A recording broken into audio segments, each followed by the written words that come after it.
Now, taking a look at the quests here for episode 6 of the Lamborghini Season Pass in Asphalt 9 Legends on the Nintendo Switch. And yeah, I said I'd just go down through the missions first in case anyone's missing text on these. You can see by the icon if, you're missing the text, you can line it up with the icon here and see which one's missing from your game. But yeah, starting off at the top then, you've got your perform shockwaves in daily events. So this isn't daily car loot events, but it does have to be done in a Lamborghini.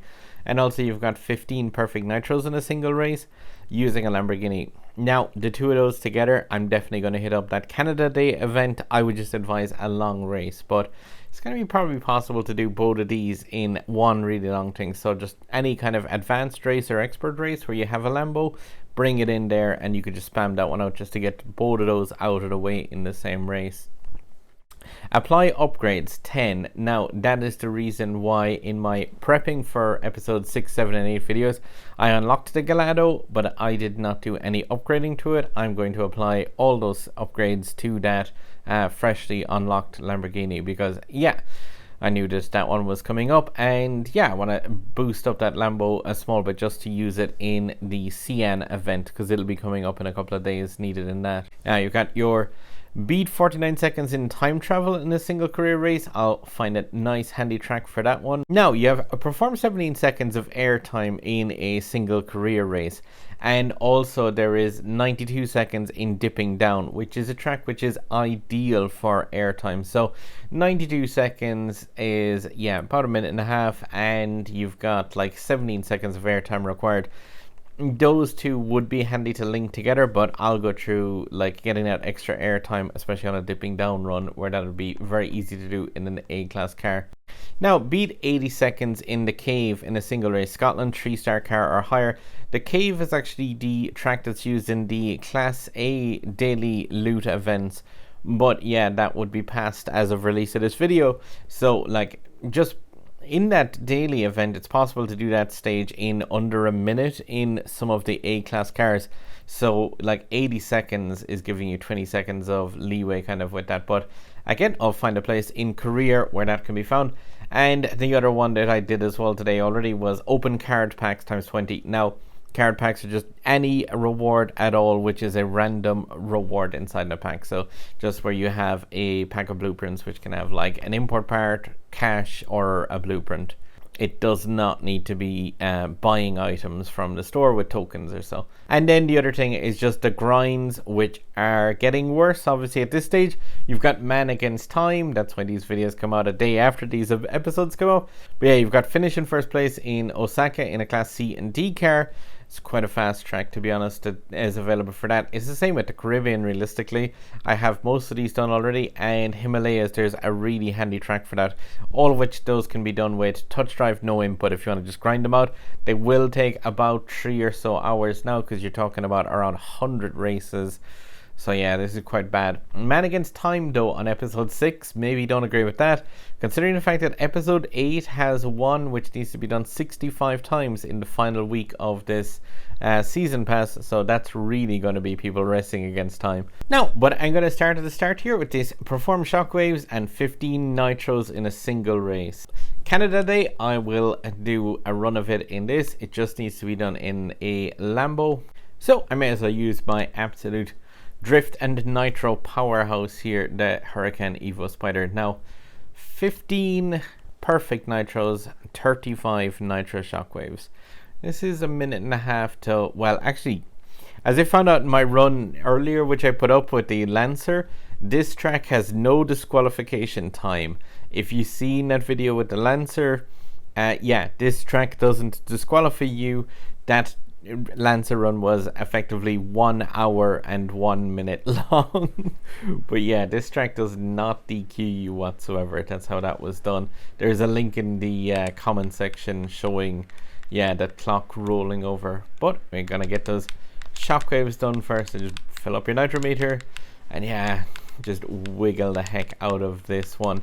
I am just going to like really quickly go through this, but this is the method that I would use for this nitro shockwaves times 35. You can see I already have 20 of them clocked up in the first portion of the race.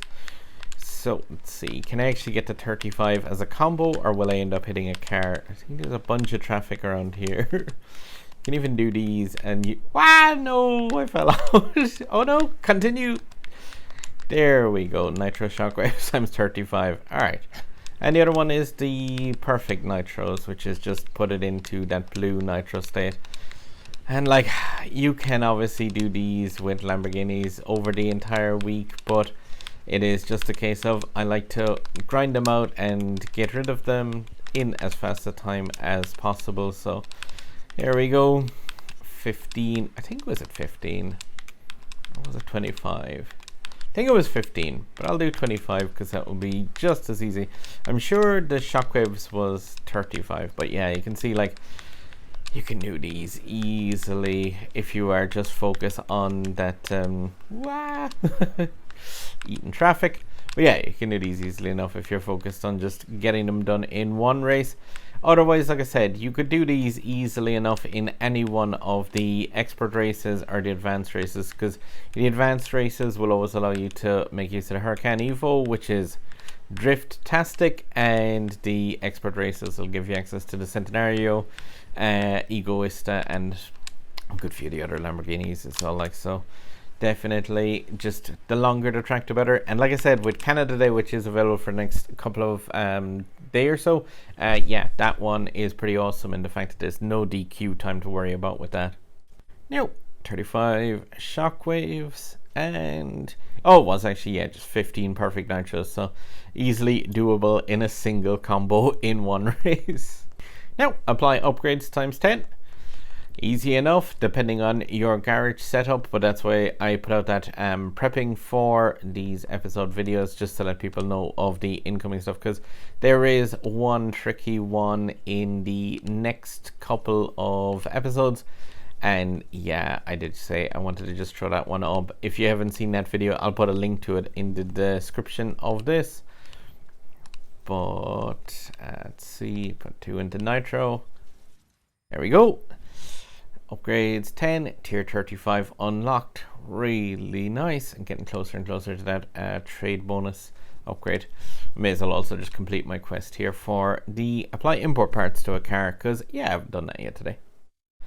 Now, and that's the Gelato pretty tuned up for the first star, and I can just save the last handling one and some of those import parts for both tomorrow's quest, and yeah, also those apply import parts for the episode 7 quest, which requires applying a bunch of those. The perform 17 seconds of airtime in a single career race using A and B class cars, and like I said, the quest for 92 seconds in dipping down. That should be handy enough to couple the two of them together, because dipping down is a course where there's a lot of air opportunities. All you need to make sure is not to use an S-class car when you're doing that quest if you want to complete the airtime one at the same time. So in career, B-class novice finishes off with that track. So just straight to, yeah, race number 13 of that is dipping down. And you get access to 100 cars. Now obviously you want to make sure it's a decent enough car to get your 92 seconds, since you're limiting yourself to a B-class car here. It's available in a bunch of other places, and if you're having trouble with the time, you could obviously like use a higher end car for one and then come back in again, but I just want to nail 2 of those in one go. To be fair, like, dipping down says it's a 90-second course. It's definitely possible in a quite a bit shorter than that in higher tuned cars, but it is just a case of like, this one is a dream for getting, was it 17 seconds of airtime? You can easily do that because there's a load of barrel roll opportunities on this course, pretty much all of the hill climbing areas at the start, and then the back end of the course. As long as you take the lower region, you can, yeah, soak up easily 17 seconds of it. Just hitting the barrel ram slightly higher, which wouldn't even really be necessary because of the sheer amount of them that are on this course. Normally it would cut that one a bit lower, but yeah, just get an extra second or so by going above the lights on the barrel ramp. Will always give you like more airtime than you want realistically, but here airtime is sort of one of what I'm after as well. So just, yeah, slightly, like I said, just above the where the lights run up along a barrel roll ramp will always give you that yeah, far too high barrel roll. Oh no, it's not too bad at times here to avoid the avalanche, but can land on some of that for a little bit of extra airtime coming down. Yeah, like time here, I've got 30 seconds to spare on that 92 seconds mark. I'm just going to grind the rail on this and go super high up. Whoa! And the car is going to explode. But let's see, that's still going to be... I could have actually hit the barrel ramp again there. But yeah, that's still 13 seconds, I want to say. Yeah, 13 seconds short of 92 seconds. Of course, I knocked that one out earlier, but definitely B-class car is more than capable of doing a run of dipping down in the 92 seconds and picking up those 17 seconds of airtime. Like I said, that track is ideal with the amount of barrel roll opportunities you have there. If you want to get the time faster, if your garage is a bit limited, go for less airtime. And then if you want to go in a second time and just get the airtime and don't worry about the time, just hit those barrel roll ramps way higher and you'll get lots more time, lots less speed. 80 seconds in the cave in a single race. All it requires is 3 stars, so that's not too bad. The cave is actually available here immediately in Class D Rookie. Even if you've got yourself a nice D class car, go to the 3rd stage of this. Now, cave isn't too difficult to track. You can obviously find this in places where you get access to more higher tuned cars. But yeah, as long as it's over 3 stars, you should be fine. It's about the TVR graph, it'll have no bothers really putting in a time of that on the cave track. If you want to find it later on, like I said, the cave is a pretty popular Scottish track, so you can just take a scan through the Class C and B cups as well if you need to get access to a higher tuned version of a car, just to ensure you can do it. But if you've got highly tuned, something like a TVR Griffith, Honda Civic even should be able to punch this one out in the time with relative ease. Like I say, in the A class and B class cars, it's possible to do this track in about a minute if they're tuned up okay.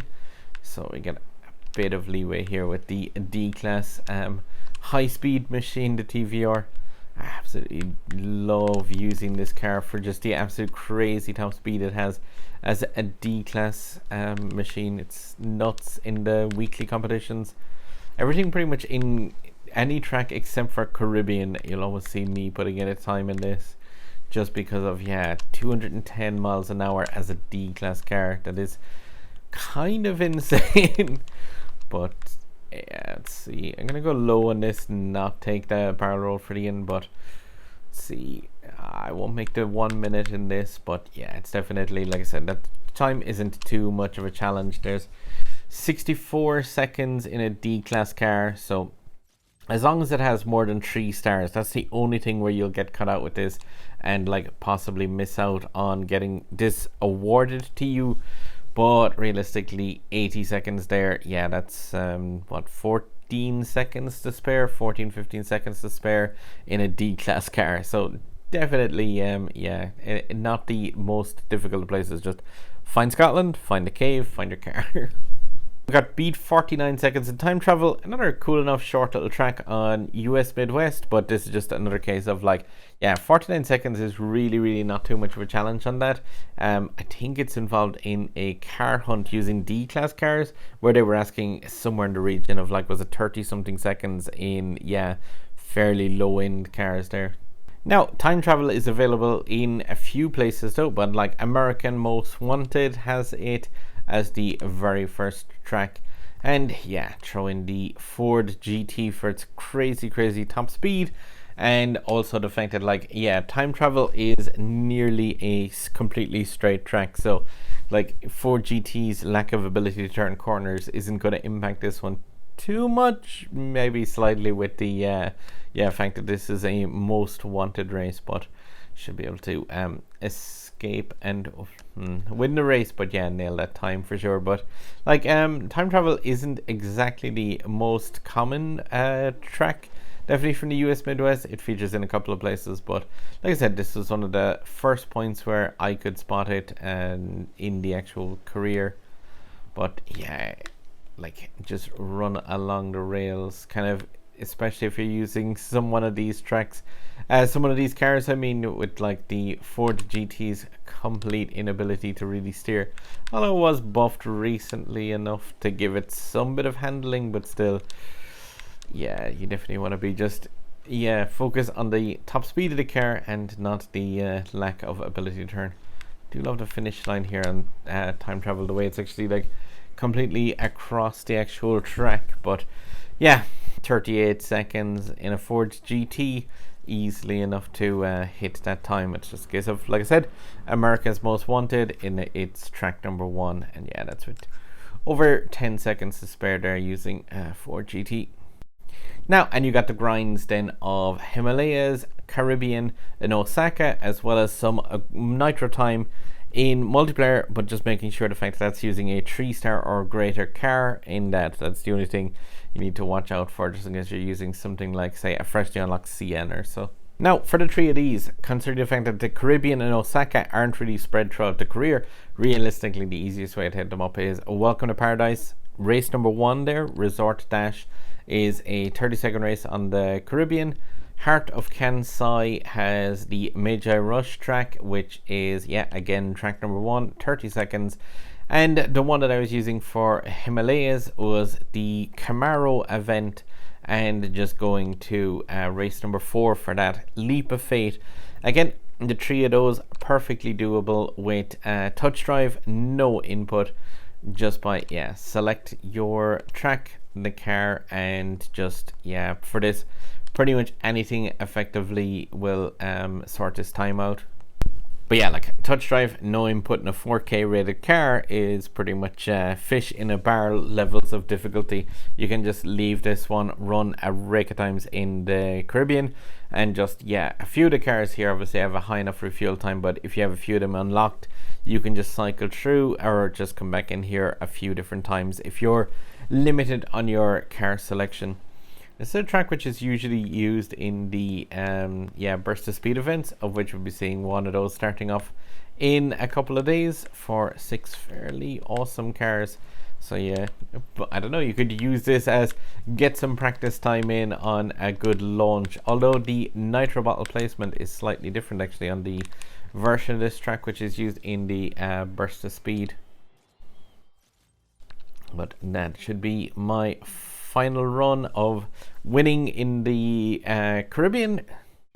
Then into the Heart of Kansai, like I said, Osaka, Magi Rush, and again, like most of the higher end D-class cars, you should be able to touch drive this, no input. I'm thinking, do I just want to let the Honda Civic do its own thing here? This is a course which had to be run about 400 times, I think, during the Lotus of Vija event, trying to get some epic import parts. Wow, that sucked.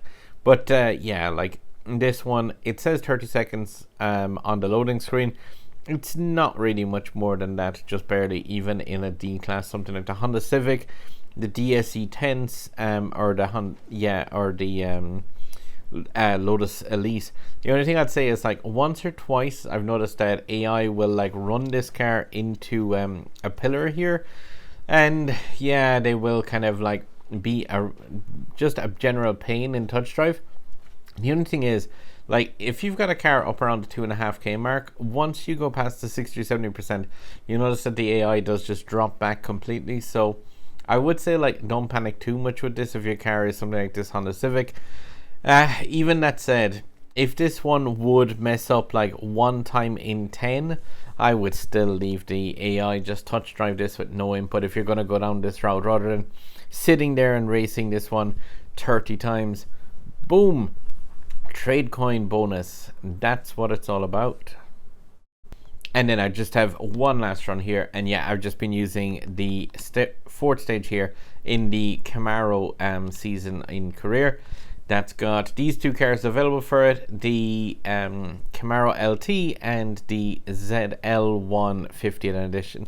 Like, this 50th edition does have a slightly longer cooldown at like 13 minutes, but at the same time the other, the Camaro LT can do this one touch drive, no input every single time as well, and like it's got a 2-minute refuel time. just make use of this. This is one car I absolutely love, that just completely over the top customized look on it with the that exposed turbocharger intake on the bonnet. It is just classic supercar. Genuinely wish it was a bit better as an actual car, but still I don't think there's much else that's like it can kind of rival how over the top the Camaro can look when it has that really beefy turbocharger sticking out of the bonnet.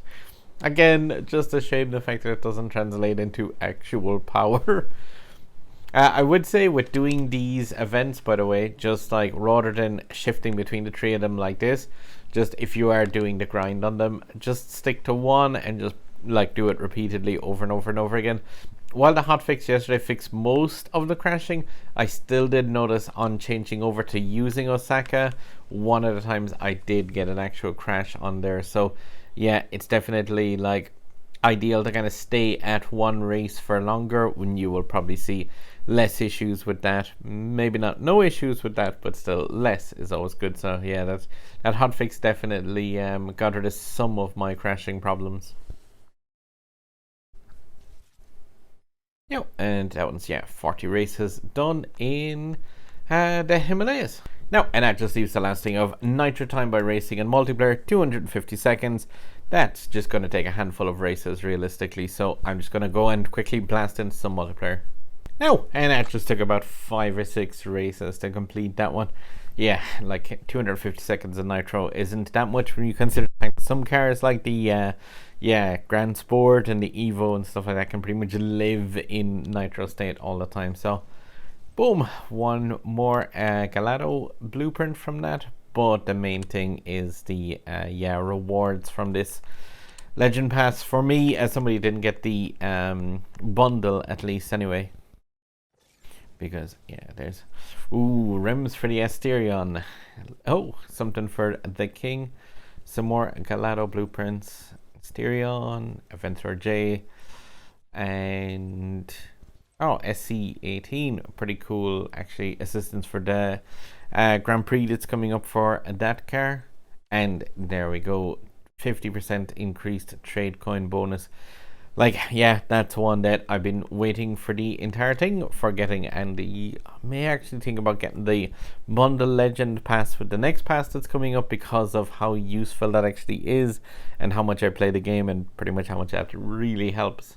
Now, in terms of currency as well, 150 tokens from that, nice, and 200,000 credit. So awesome, getting back into an actual bit of a credit boost. Putting me just 51 tokens away from a Gallardo Epic, which I can do absolutely nothing with, and 300 tokens. So that would be kind of defeatist to purchase the next level of that for myself anyway.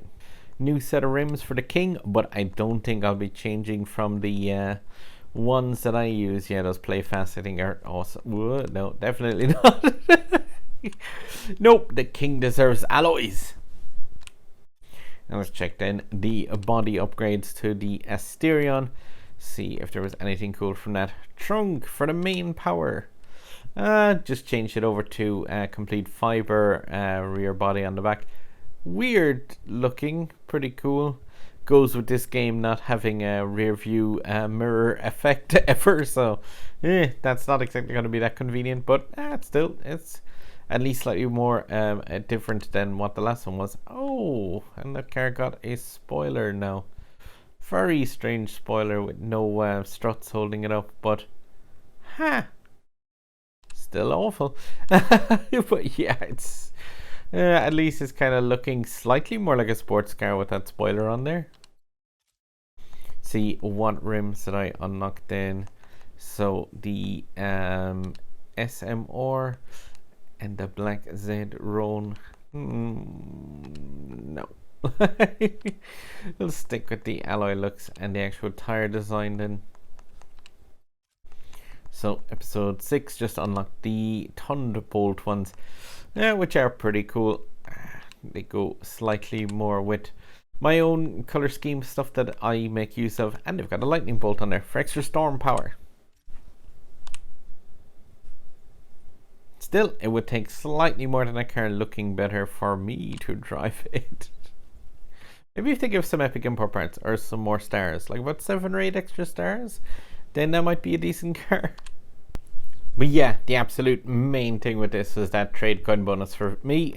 Yeah, down to 27k trade coins now, but I did have 400 of these apparently. I've just been building them all the time, and yeah, they were worth a small bit extra before, but now, yeah, 24 trade coins per instead of yeah, the regular like 15 or so for those things. Definitely gonna clean out my inventory quite a bit over the next couple of days. Now the thing is, well, as a few people mentioned to me in comments regarding epic import parts, because of the fact that my legend store has been showing up epics for cars that I've got golded. And the thing about that was, yeah, I've obviously been collecting some epic import parts, like say TVR Griffith, got a bunch of those. Yeah, that car is golden, but I've got 3 epics to destroy in that. The same with Lotus Elise. Ford Shelby is golden, Dodge Viper ACR, Cadillac Cian, even that's gold in my garage. I mean, some of these are gonna suck to see somebody get rid of. Let's say Hurricane Evo Spider. There's those 2 epic import parts gotten rid of.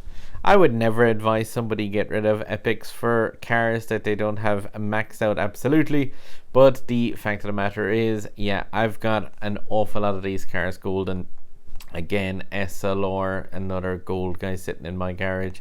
So like, yeah, I'm gonna really need to clean up this and get rid of some. Oh, Force One VLF, another one that I know for a fact is gold set in my garage. So yeah, I can at least stop seeing quite so many epics inside there for cars that I've got golded. But yeah, that's the reason why I didn't want to just sell those previously, because of the fact that, yeah, whilst I have epics sitting in my inventory messing up the way the legend store rotates, at the same time I wanted to just get the absolute max amount of trade coins out of them by waiting up for that trade coin bonus.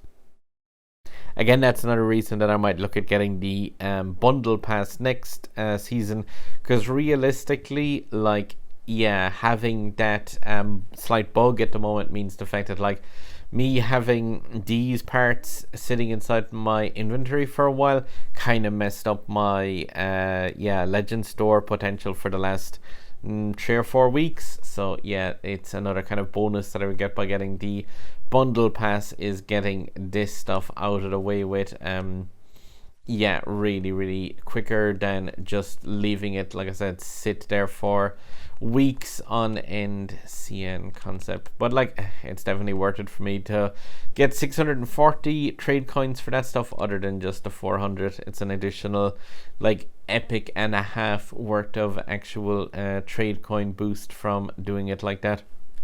Now though, that's brought me up to, yeah, tier 39, just coming into 40, and yeah, like, next stuff that's left here really is just bits and pieces for the Gallardo, 3 blueprints for the Lamborghini Veneno, which isn't exactly going to do much in the lines of anything now that that special event for that ended 2 weeks ago. You also have, there's 800 tokens to be had from the last of this. The import parts for the Gallardo are pretty cool. There should be enough blueprints to get this up to 3 stars, as long as all of the missions are completable.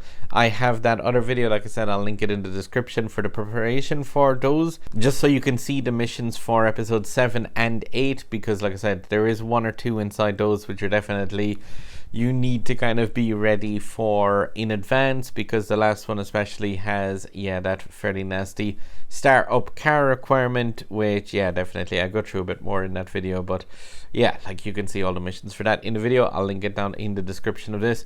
Otherwise, with this one, yeah, again, same old. Most of the issue with this is just grind out those fairly nasty missions, but hopefully with the tracks in this one, you can see how to get those done in, yeah, 20 to 30 seconds per run. But it's still, yeah, 30 seconds times 40 plus the loading time. Like I said, that's still going to be about an hour to an hour and a half, maybe 2 hours plus for each one of those grind out missions. But Anyway, guys, if these videos help out and if you want to make sure you see the next one once available, sub button up there, indie videos up there, and yeah, something else on my channel here that the algorithm thinks you'll like. So yeah, guys, good luck, drive safe, and hopefully you guys are chipping away at these ones fast enough, and yeah, getting that trade coin bonus anyway, which is definitely one of the best things in these legend passes in my opinion. As always, good luck and ye drive safe.